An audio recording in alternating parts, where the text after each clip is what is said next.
Uma resolução do Tribunal de Justiça Militar de São Paulo pode mudar a maneira como são investigados homicídios de civis envolvendo policiais militares. O texto diz que os PMs podem recolher objetos da cena do crime. Para estudiosos de direitos humanos e para a própria ouvidoria da polícia, a medida ajuda a acobertar crimes praticados por PMs. Por enquanto, a resolução está suspensa por uma liminar do Tribunal de Justiça, mas ainda depende de um julgamento final para ser definitivamente engavetada. A reportagem é de Michele Gomes. Um caso emblemático de alteração da cena do crime por policiais militares é o do carroceiro Ricardo Teixeira Santos, o Negão, de 39 anos. Ele foi morto em julho deste ano em Pinheiros, zona oeste de São Paulo, com pelo menos 2 tiros disparados por um policial militar. Os PMs recolheram as cápsulas das balas e o corpo do carroceiro antes da chegada da perícia. Afrontaram na frente de quase uma centena de pessoas a Constituição Federal ali, mudando a cena do crime, tirando as cápsulas, tirando o corpo do Ricardo ali, quando o Ricardo já estava morto, né? Não tinha condições de ele sobreviver meio minuto ali com o tiro que ocorreu.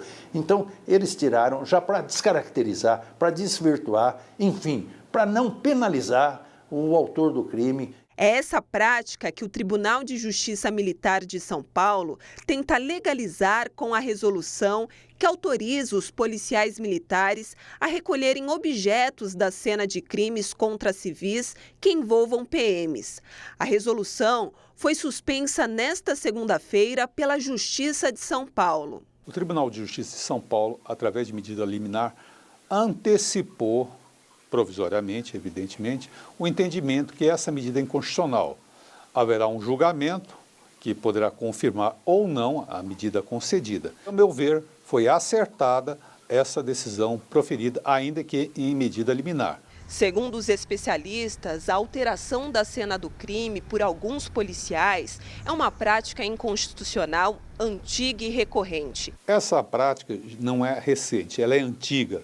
Há um crime ocorrido em São Paulo na década de 1970, onde 3 jovens dos Jardins foram assassinados e onde houve, confessadamente, foi mexido a cena do crime. De lá para cá, isso tornou-se uma rotina. Isso é uma carta branca àqueles que querem agir de livre vontade, cometendo homicídio. Sempre temos esse tipo de denúncia, né? Agora, o que nos surpreende é justamente o presidente do Tribunal de Justiça do Estado de São Paulo, o Tribunal de Justiça Militar, soltar uma resolução dessa daí. O ouvidor da polícia alerta que é importante denunciar essa prática. Quando ocorrer uma situação semelhante a essa, de alguém querer descaracterizar a cena do crime, tem que ocorrer uma denúncia. O cidadão comum, quando puder, filma, quando puder, tire fotografia e quando não puder, pelo menos denuncie.